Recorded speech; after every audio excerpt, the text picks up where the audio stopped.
Hello, I'm Dr. Richard Middleton-Kaplan. I'm Dean of Arts and Sciences at Walla Walla Community College, and today I'm going to be talking with you about women building peace in Africa. Now, if you think about famous peace builders, what names come to mind? Probably Gandhi, Martin Luther King Jr. If you're thinking of Africa, maybe Bishop Desmond Tutu. Mostly men. But in fact, historically, women have had a major role in building peace, and particularly in Africa. Do you know who these women are? Do you recognize any of them? Can you tell what occasion they're standing at? This is the 2011 Nobel Peace Prize ceremony. And to my right, you see Tawakkol Karman from Yemen. In the center, you see Lema Gabawi from Liberia. And to my left, you see Ellen Johnson Sirleaf, who went on to become the first female president of Liberia. This is the 2011 Nobel Peace Prize ceremony at which they jointly received work for their recognition for their nonviolent work towards peace. Why have you never heard of them?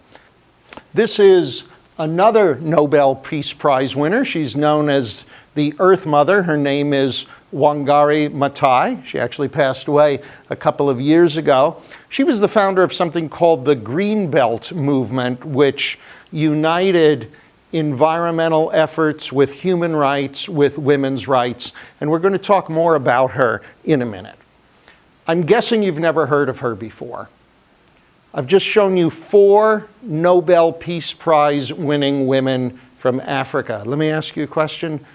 How many other women do you think have won the Nobel Peace Prize in the history of the prize? How many would you guess? 0, 5, 10? And here you can see a list of women who've won the Nobel Prize dating back to 1905. How many of them have you ever heard of? Possibly Jane Addams, I would guess Mother Teresa, so about 2 out of 8. The last one on here, Aung San Suu Kyi, is now the president of Burma. There are actually more than these 8 women. There are 16.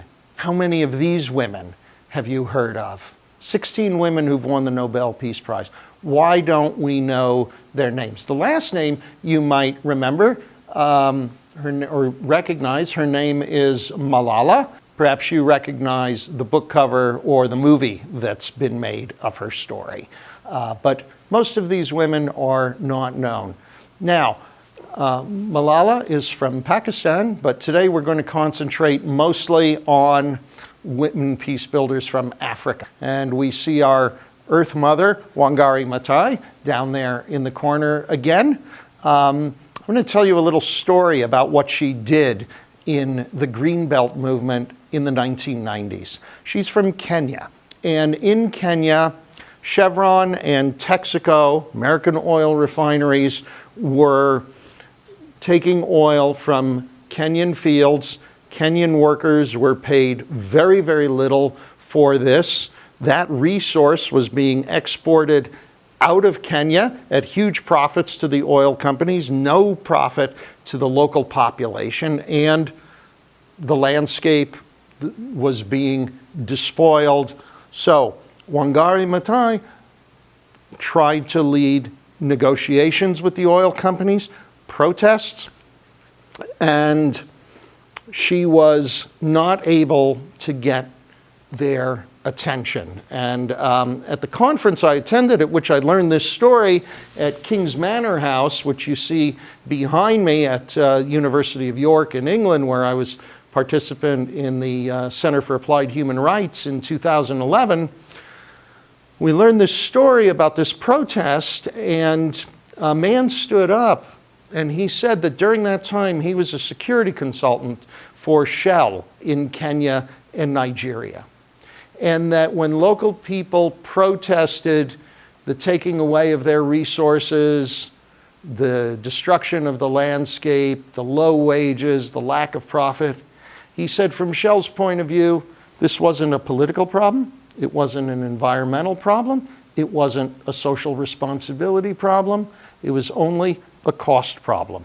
And they had calculated what amount of money they could spend on security to keep out protesters before it got to be too much that they would have to enter into negotiations. But there was a certain percentage of costs that they just wrote off to the nuisance. And women, led by Wangari Maathai and the incipient Greenbelt movement, couldn't break through that. So they did something really brilliant. They took their status as women, they took their knowledge of the culture, and they employed a technique known as the curse of nakedness. In Kenya, it is a curse on a man if he sees a woman other than his wife naked. It's a horrible shame on him.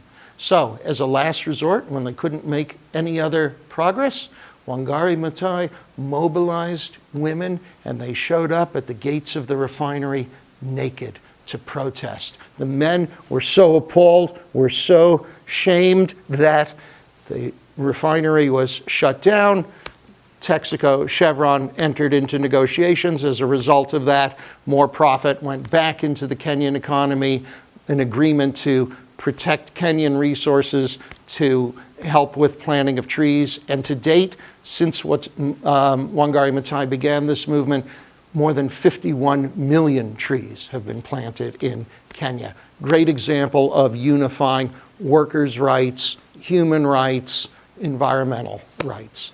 And here we are looking at a woman named Betty Bigombe, who accomplished, through her use of her status as a woman, what no man could in terms of negotiating an end to the violence with the notorious Joseph Kony, who runs the LRA, the Lord's Resistance Army, which has been wreaking havoc and mayhem and murder all over that region of the world. So let's listen to this talk from Betty Bigombe. It's about 3 minutes long. The Institute of Peace works with peace builders from all over the world, supporting their efforts to end violent conflicts and promote reconciliation. Betty Bigombe came to the Institute from Uganda to better understand the dynamics of conflict in her native country. As a government minister, she used negotiating skills to confront those who are committing atrocities against civilians. Through her personal determination and strong commitment, she made an important contribution to peace-building efforts. Here is her story. I'm Betty Bigombe. I'm from Uganda. For the last 23 years of my life, I've been trying to end the war between the government of Uganda and the Lord's Resistance Army.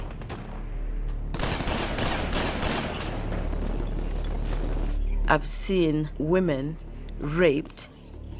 I've seen landmines blow up people right ahead of me. I've seen people mutilated. I made up my mind I was going to do everything possible to reach out to the warlords and talk them into a peaceful solution. I went into the jungle knowing very well there were chances of not coming back alive.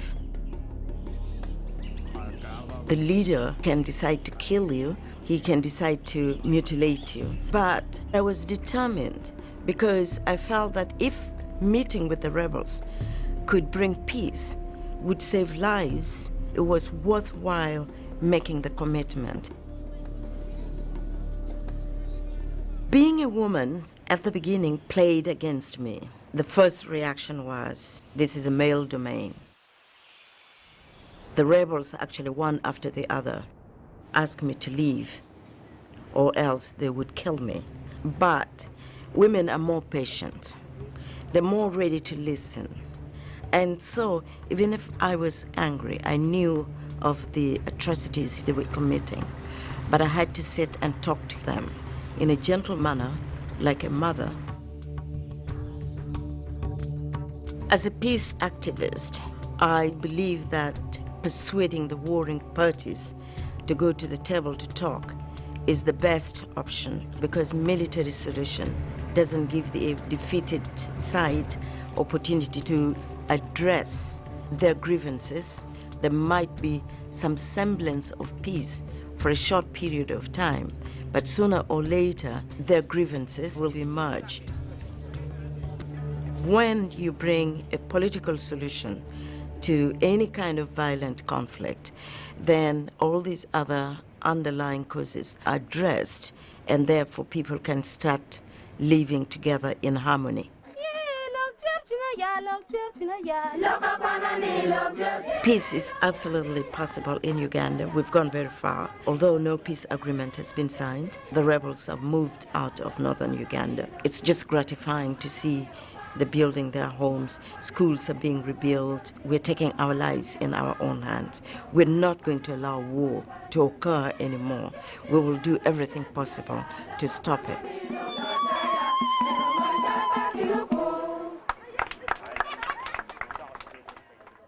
That was in Uganda, and as you can see from this slide, I was in Uganda in 2014. There I am standing right on the equator in a town called Wava, and from Wava in Uganda, continued on the road down into Rwanda. As you may know, in 1994, from April through July, over the course of 100 days, there was a horrific genocide in Rwanda. The low estimate is that 800,000 people were killed in the course of 100 days. Higher estimates are 1,100,000. There are even recent estimates pointing to a death toll of 2 million. This was hand-to-hand, hatchets, farm implements, 7 people at least being killed every minute for 100 days. At the end, what was left? A ravaged society. The vast majority of the murder victims were men. As you can see on this slide, there was also a disproportionately heavy burden on women in the aftermath of the genocide. Men who had been the traditional workers and leaders of culture in many ways were largely no longer there.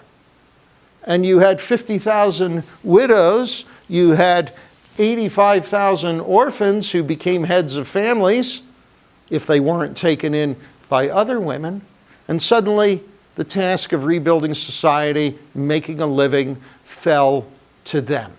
So these women became active in all kinds of peace-building movements. And they did it not through individuals, but through collectives. And I want to show you a couple of these collectives. And here you see a little shop in Butare, Rwanda. There's my signature on the guest ledger, so you can see that I was actually there. This is the only ice cream shop in all of Rwanda.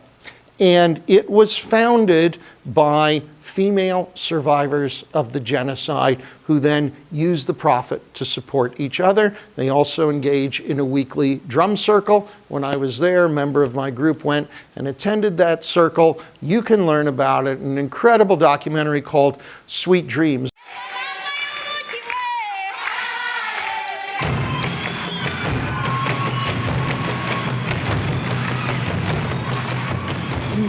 Of Rwanda, women were not even allowed to touch the drum. It was exclusively for men. We wanted to propose a new chapter, a new era. Ubundi mbere wabonaga harimo intambara ikirangira byumva harwagamo urwikekwe baratinyanaga cyane.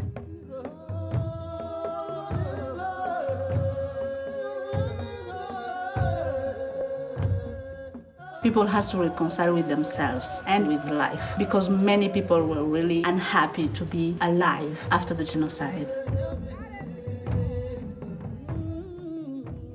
When you accept to forgive, to be connected to other people, then you move forward. When I met Jenny, I learned that she had an ice cream shop in New York, and I immediately approached her. I thought she was going to ask me about importing tea from Rwanda. She said, no, I want to have an ice cream shop in my town. It was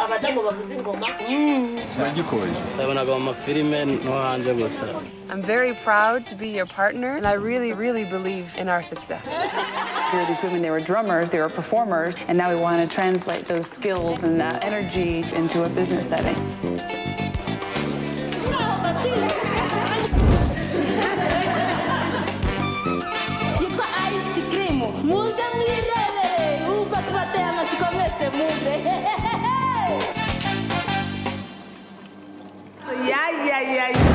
Come hell or high water, we have to have something that's made of milk and very cold.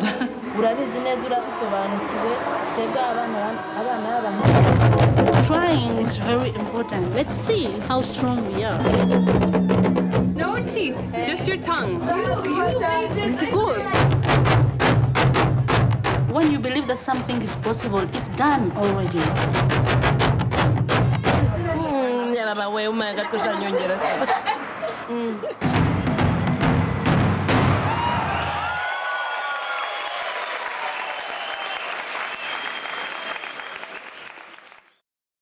There were other instances of women supporting each other in Rwanda through support. For example, in the Volcanoes National Park, there was a gift shop.